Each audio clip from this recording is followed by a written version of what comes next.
who are perhaps very grounded, जो ज़मीनी जिनको पहचान है और जिनको पकड़ है, तो क्या वो पहले नहीं था कि जो आप जो बोल रहे हैं जादुई पिटारा, जिस तरह से आप लोग पढ़ाने की कोशिश कर रहे हैं, वो पहले क्यों नहीं था? Do you think there is a shift, and this shift is only because New Delhi has changed, the policy makers have changed, their approach has changed? मैरिया जी, मैं उस अनहेल्दी कंपटीशन में जाना नहीं चाहता हूँ। मैं ये नहीं कहूँगा कि यहाँ जो विद्वान बैठे हैं, आप और हम जो बैठे हैं, हम उस शिक्षा पद्धति से यहाँ पढ़ के आए हैं, वो गलत था, ये बिल्कुल कतई मैं कहने का दुस्साहस नहीं करूँगा। लेकिन आज चैलेंज और बड़ा है, समय के हिसाब से उसको इवोल्यूशनरी प्रोसेस में और ऊपर लेवल पे ले जाना चाहिए। टेक्नोलॉजी इतनी तेजी से हमको प्रभावित करती है। पहले हमारी घर में एक स्कूटर होती थी तो 15 साल चलती थी। आज हमारे घर में उसी मूल्य का, उसी वैल्यूएशन की मोबाइल फोन साल में 3 बार बदल चुकी है। नया टेक्नोलॉजी के साथ, नया फीचर के साथ आ जा रहा है। ये सारा चीज़ों में पहले हमारे बच्चों को चैट जीपीटी की चुनौती नहीं था। आज चैट जीपीटी आ चुका है। ह्यूमन इंटेलिजेंस काम करेगी या मशीन लर्निंग काम करेगा, ये अभिभावकों के मन में द्विधा आई है।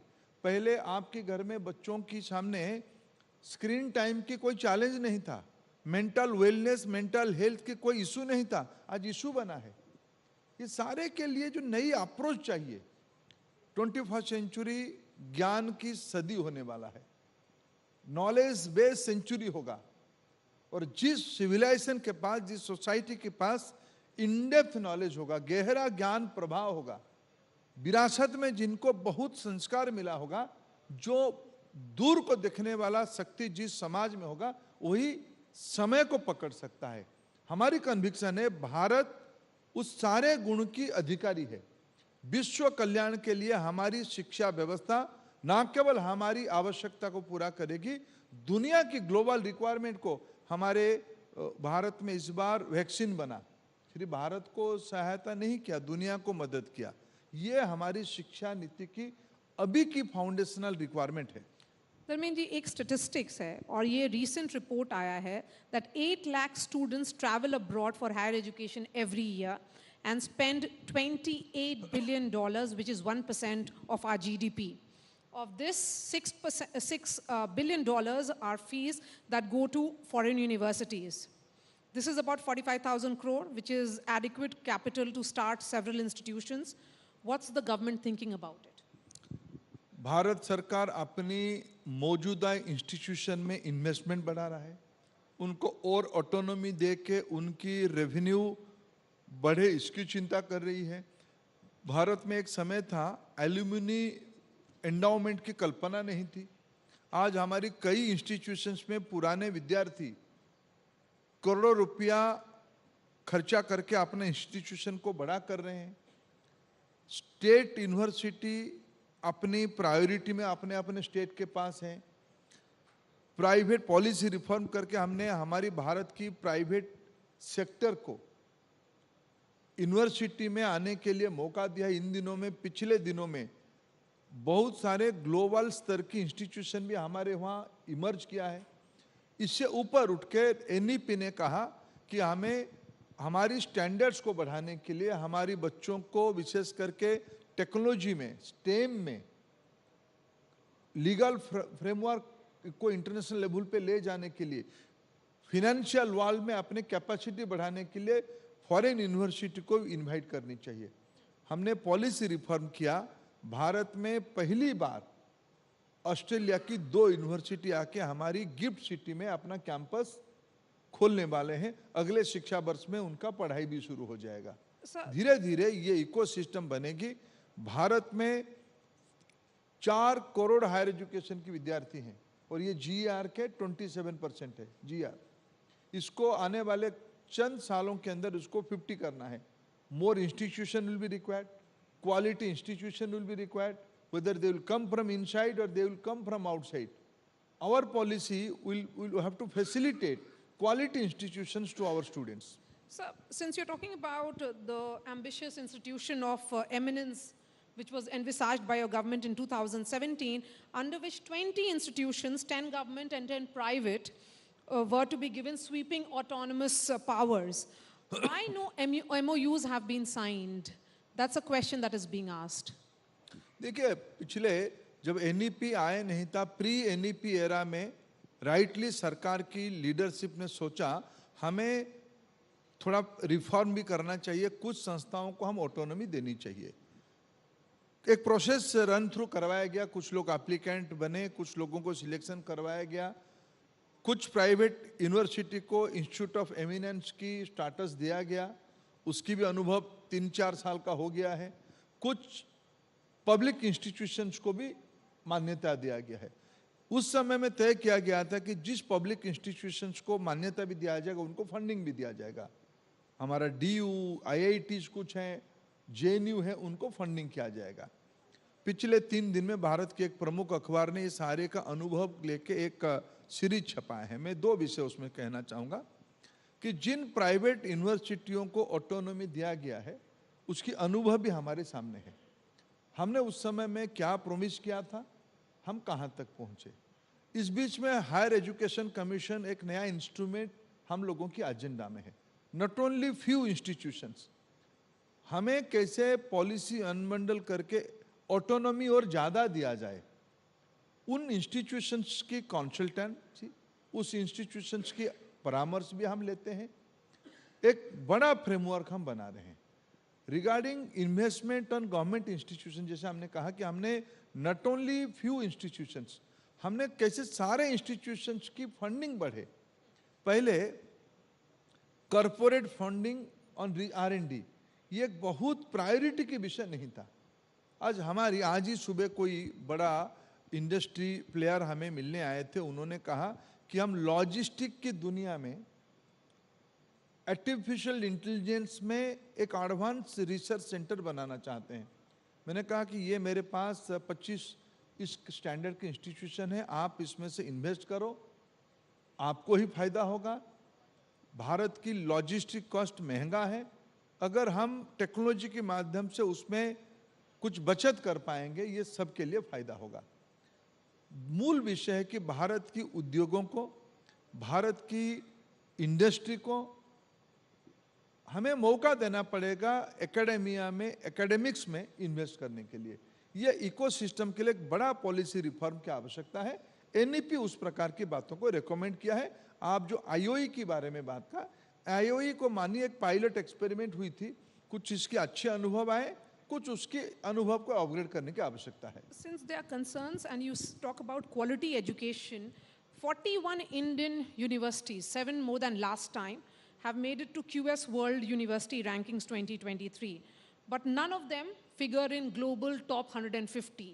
Why is it that when it comes to quality education, despite IITs and other institutions have so much name, they make, the products of these institutions make so much money, but when it comes to these rankings, do you think there is a need to revisit these rankings? आपके वहाँ TRP की बीच-बीच में विवाद चलता है कि नहीं चलता है? देखिए, जो क्यूएस रैंकिंग और times ranking 2 internationally acknowledge ranking mechanism है। मूलतः ये 2 प्राइवेट कंसल्टेंसी फर्म है और मैंने दोनों की असेसमेंट करके मेरा जो समझ बना पाया, क्यूएस में रैंकिंग करने में एक कंडीशन है कि आपके वहाँ x number of foreign student होनी चाहिए। एक समय था कि अफगानिस्तान के बहुत सारे फॉरेन स्टूडेंट हमारी कई सारे इंस्टीट्यूशंस में पढ़ते थे। जियोपॉलिटिक्स चेंज हुई, वो लोग आ नहीं रहे हैं। हमारी देश में हमारी स्टैंडर्ड ऑफ क्यूएस रैंकिंग में, रिसर्च में, ग्लोबल टॉप रैंकिंग में हमारी Indian institute of science Bengaluru है।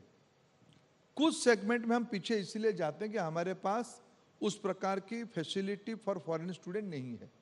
यही एक प्रमुख कारण है हमें पीछे रहने के लिए। हम इन दिनों में भारत में हमारी एक इंडिजिनस रैंकिंग फ्रेमवर्क बनाए, Indian national framing NIRF, Indian framing ranking framework हम बना रहे हैं, उसी को हम लोग जोर दे रहे हैं।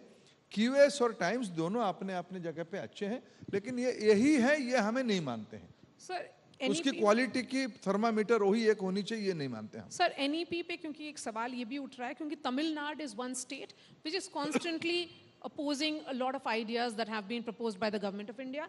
And one view which was shared by the state's higher education minister was that best things in NEP will be implemented. This entire debate around Hindi push.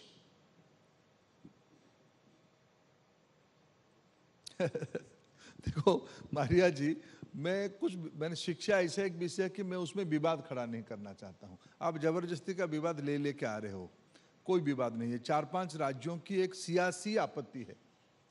मैं तमिलनाडु से लेके पूर्ण मोदी वहाँ का शिक्षा मंत्री है, हमारे अच्छे मित्र हैं, वहाँ के माननीय मुख्यमंत्री स्टालिन साहब है, उनसे भी मैंने चर्चा किया है। जो तथाकथित राज्य अखबार में या आप लोग उसको एक ले आते हो कि ये लोग आमने सामने है, आज देश में एक अमूमन कॉन्सेंसस बनी है कि एनईपी को लागू करना। None of the state is opposing NEP implementation in letter and spirit. एक बाकी रहा हिंदी।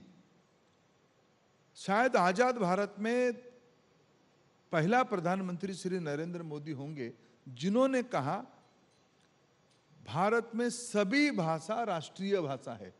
तमिल भाषा भी नेशनल लैंग्वेज है, पंजाबी भाषा भी नेशनल लैंग्वेज है, उर्दू भाषा भी नेशनल लैंग्वेज है, असमिया भाषा भी नेशनल लैंग्वेज है, Marathi, Gujarati, Odia, Malayali, Kannada, Telugu all are national language. हमारी देश में पिछले 75 सालों में लैंग्वेज को कॉन्ट्रडिक्शंस में रखा गया। एनईपी कह रहा है कि language should complement for the growth of the student. हमने काशी तमिल संगमम इसीलिए आयोजन किया। हिंदी हार्टलैंड में हमने तमिल भाषाभाषी भाई बहनों को बुला के दोनों की सिविलाइजेशनल लिंक के बारे में प्रमोट किया, कोई अलग नहीं है। इसलिए सियासी आपत्ति कोई करे वो उनके जगह पे ठीक है, उनको करने भी देना चाहिए। डेमोक्रेसी है, थोड़ा बहुत तो प्रतिस्पर्धा होना ही चाहिए। लोग उसको लेने की माइंडसेट में 21वीं सेंचुरी में न्यू जनरेशन नहीं है। आज आप देखो एक गाना खूब पॉपुलर हो गई है, अभी इन दिनों में ऑस्कार तक पहुंच गया है, नाटू नाटू। कौन सी भाषा में है? ना आप समझते हो ना मैं समझता हूं, सब सुनते हैं। अभी किसी ने कहा कि टेक्सला वाले उसी म्यूजिक पे एक अच्छा शो करवाए। देखो कल्चर, लैंग्वेज, सिविलाइजेशन, इसको नैरो माइंडसेट से नहीं दिखा जा सकता है।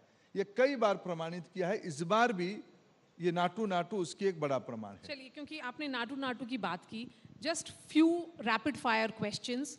सो आपका फेवरेट सिंगर कौन है? There is a side of Dharmendra Pradhan that people don't know about. देखिए मेरे राज्य में एक अक्षय महांती एक सिंगर है, मैं उनका ज्यादा पसंद करता हूं सुनना। He is the Kishore Kumar of Orissa. Yes, he is the Kishore Kumar of Orissa.